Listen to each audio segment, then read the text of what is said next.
The OCA is at an important crossroads in its growth, and your board is proposing a change in the way the organization is governed.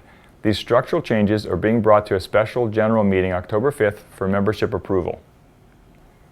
The outlook for cycling in Ontario has never been better. Cycling is one of 3 sports that will benefit from the legacy of the 2015 Pan Am Games. The Milton Velodrome, now under construction, will house our new offices and provide a base for cycling excellence at all levels of performance across all disciplines.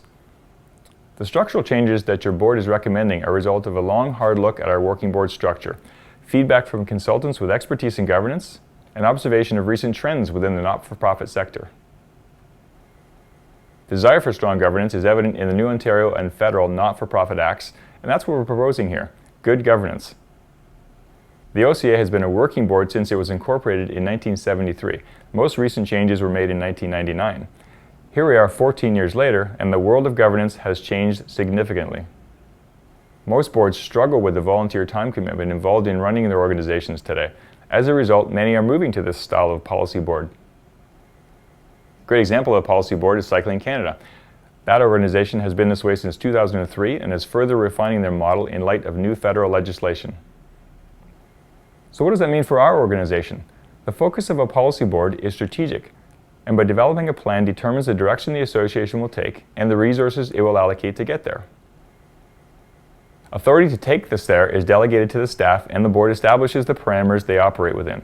An operational plan is developed by the staff to ensure that they meet the milestones set by the board.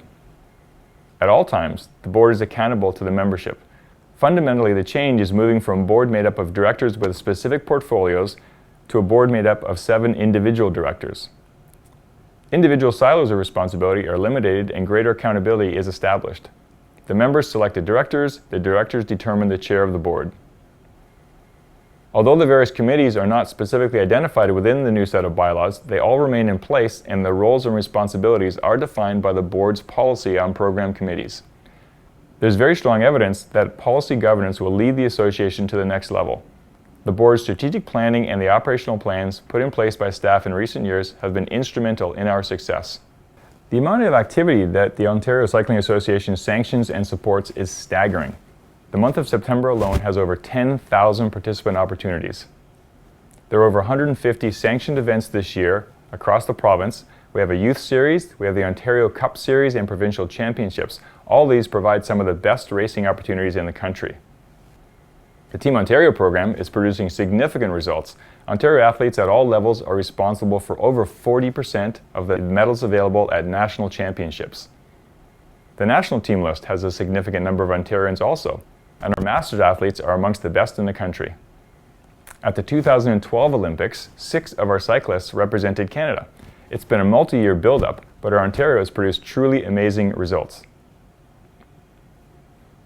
In closing, you'll be receiving a meeting package with information on the 2 meetings being held October 5th. Full details on the bylaws are enclosed along with the full AGM package. The board is recommending approval of the bylaws, and you can show your support by either attending the meeting in person or by sending a proxy to the board or delegate of your choice.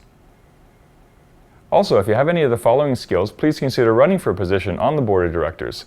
We typically look for strategic planning, governance, financial or business acumen, brand management, marketing, or risk management skills. Thank you very much for your time. Hope to see you at an event soon.